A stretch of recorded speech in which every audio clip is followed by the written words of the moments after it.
Hello everyone, this is Anshu and welcome to revision classes. आज हम करेंगे पास्ट ईयर क्वेश्चंस को जो कि पूछे गए हैं all India pre medical test में, नीट में, एम्स में। और ये सारे के सारे क्वेश्चंस ह्यूमन रिप्रोडक्शन चैप्टर से ही रिलेटेड हैं, क्योंकि अभी हमने उस चैप्टर को पूरी तरीके से कंप्लीट कर लिया है। अब हम देखते हैं कि कितने क्वेश्चंस के आंसर हम कर सकते हैं उस चैप्टर से। तो चलो स्टार्ट करते हैं। हमारा जो पहला क्वेश्चन है वो है, Sertoli cell are regulated by the pituitary hormone known as. यहाँ आपसे पूछा गया है कि सर्टोली सेल को कौन सा पिट्यूटरी हार्मोन रेगुलेट करता है। तो उसका करेक्ट आंसर आपका इन जो भी आपके ऑप्शंस हैं उसमें से हो जाएगा फॉलिकल स्टिमुलेटिंग हार्मोन, जिसको कि FSH बोला जाता है। दूसरा क्वेश्चन देखिए, पूछा गया है withdrawal of which of the following hormone is the immediate cause of menstruation. ये मेंस्ट्रुअल साइकिल से रिलेटेड क्वेश्चन है। पूछा गया है कि कौन से हार्मोन का विड्रॉल कॉज होता है मेंस्ट्रुएशन का।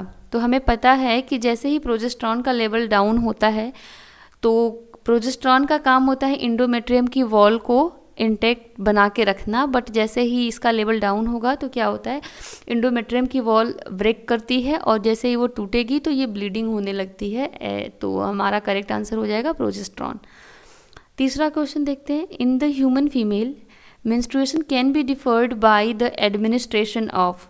तो ये हमने पढ़ रखा है ऑलरेडी, और जब हम ऑप्शन देखेंगे तो करेक्ट आंसर निकालेंगे कि वो होता है combination of both the hormones, that is oestrogen and progesterone. इन दोनों ही हार्मोन्स का कॉम्बिनेशन से हम मेंस्ट्रुअल साइकिल जो है उसको डिफर्ड करते हैं। फोर्थ क्वेश्चन देखते हैं, which part of ovary in mammals act as the endocrine gland after ovulation. यहाँ ये पूछा गया है कि ओव्यूलेशन के बाद मैमल्स में ओवरी का कौन सा पार्ट इंडोक्राइन ग्लैंड की तरह बिहेव करता है। इंडोक्राइन ग्लैंड का मतलब है कि वो हार्मोन्स का सेक्रेशन करेगा। तो हमें ये पता है कि ग्राफियन फॉलिकल होता है, क्योंकि जैसे ओव्यूलेशन होगा सेकेंडरी oocyte बाहर निकल जाएगा और ग्राफियन फॉलिकल की जो लेयर बच जाती है ओवरी के अंदर वो कार्पस ल्यूटियम बनाएगी। कार्पस ल्यूटियम से प्रोजेस्टेरॉन का सेक्रेशन होगा, तो हार्मोन से प्रोजेस्टेरॉन, दैट इज़ वाई हम कह सकते हैं कि Graafian follicle as a endocrine gland behave करता है। चलिए, ये हमने 2007 के और 2006 के AIPMT के क्वेश्चन किया है। अब 2008 के क्वेश्चन देखते हैं जो पूछा गया था। यहाँ आपसे पूछा गया है, which one of the following statement is incorrect about menstruation. Menstruation से रिलेटेड स्टेटमेंट कुछ दिए गए हैं और आपसे इनकरेक्ट स्टेटमेंट पूछा गया है। तो पहला स्टेटमेंट है, at menopause in the female there is specially abrupt increase in gonadotrophic hormones. दूसरा स्टेटमेंट है, the beginning of the cycle of menstruation is called menarche. ये तो बिल्कुल सही है, हमें गलत वाला देखना है। तीसरा ऑप्शन है आपका, during normal menstruation about 40 ml blood is lost. ये तो वैसे ही गलत लग रहा है। जहाँ कहीं भी आपको डेटा दिखाई दे तो 80% केस में वो आंसर जो होता है वो गलत होता है। तो ये भी एक ट्रिक होता है क्वेश्चन को सॉल्व करने का, क्योंकि डेटा को मैनिपुलेट करना ईजी होता है। तो अपना यहाँ पे करेक्ट आंसर जो इनकरेक्ट फाइंड आउट करना था वो हो जाएगा थर्ड, क्योंकि 40 ml ब्लड नहीं निकलता है मेंस्ट्रुएशन के टाइम। नाउ 6 क्वेश्चन देखिए, which extra embryonic membrane in human prevent desiccation of the embryo inside the uterus. तो आपसे ये पूछा गया है एक्स्ट्रा एम्ब्रियोनिक मेम्ब्रेन के बारे में, और जो ये क्वेश्चन पूछ रहा है कि एम्ब्रियो को कौन डेसिकेट होने से बचाता है, तो वो मेम्ब्रेन होती है एमनियन। एमनियोटिक फ्लूइड के बारे में भी हमने कुछ जाना है कि वो उसी फ्लूइड का यूज़ किया जाता है एमनियोसिंथेसिस में, तो ये है एमनियन। 7वां क्वेश्चन देखिए, in human adult females oxytocin, मतलब in human adult female oxytocin, oxytocin के रोल के बारे में पूछा गया होगा। यहाँ पे ऑक्सीटोसिन क्या करता है, तो पहला ऑप्शन है, it stimulates the pituitary to secrete vasopressin. नहीं।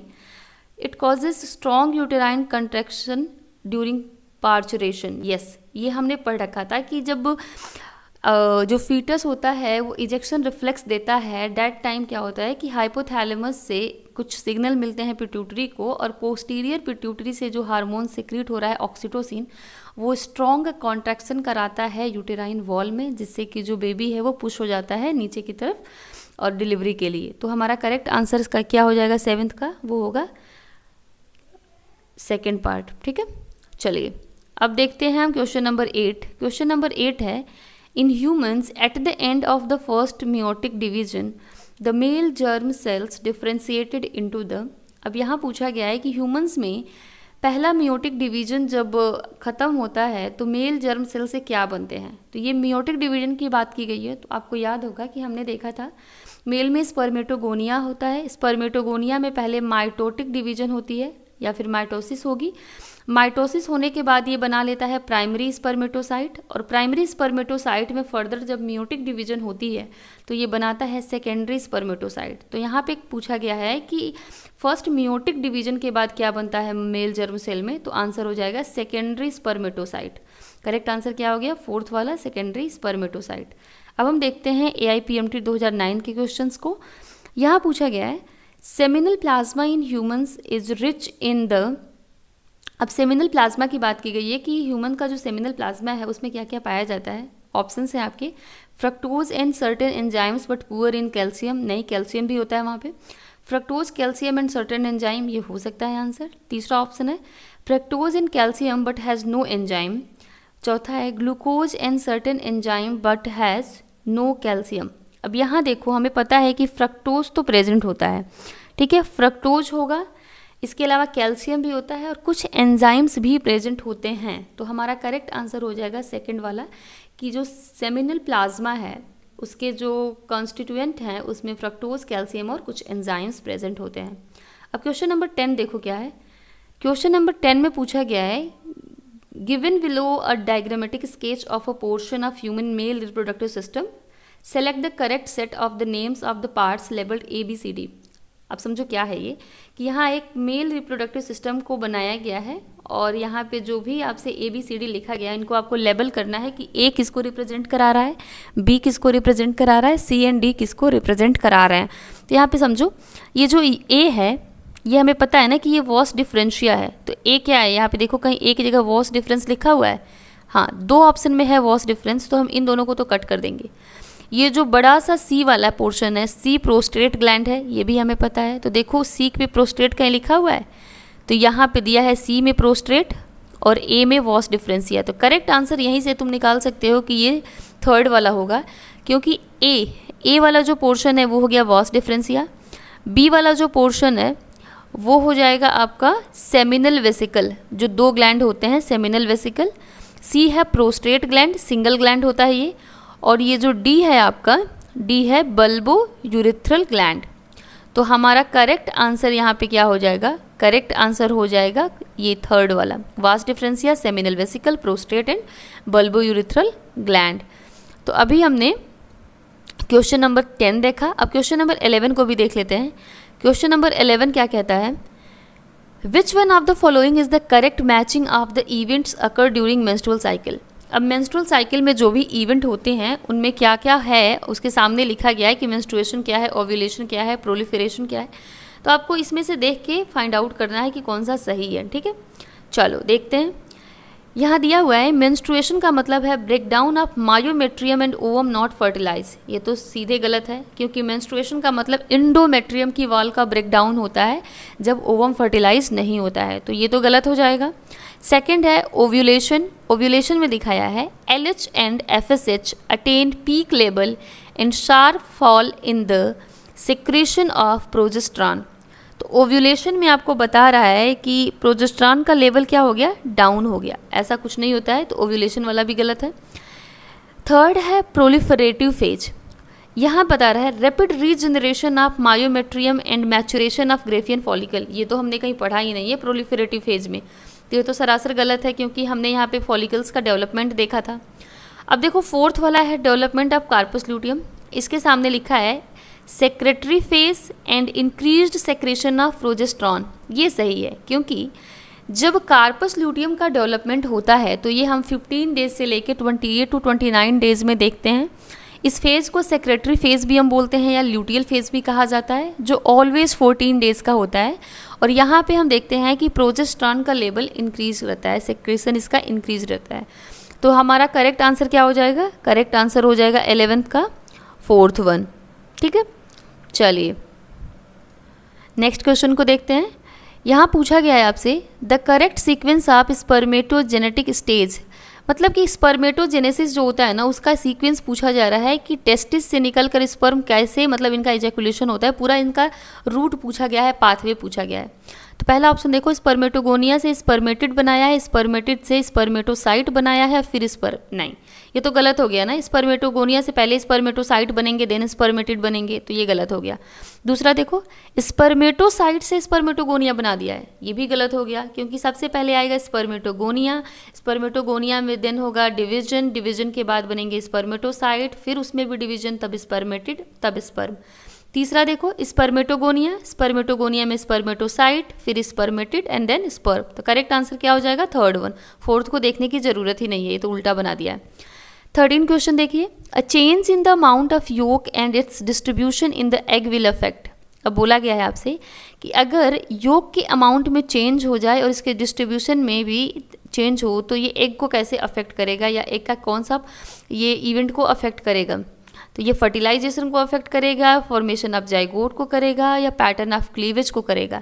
तो हमारा करेक्ट आंसर होगा कि ये क्लीवेज के पैटर्न को अफेक्ट करेगा, क्योंकि क्लीवेज क्या होता है, क्लीवेज में जाइगोट का माइटोटिक डिवीजन होता है और यहाँ पे न्यूक्लियस का डिवीजन होता रहता है, मगर सेल साइज जो होती है ना वो बढ़ती नहीं है, वो डिक्रीज करती जाती है हर डिवीजन के बाद।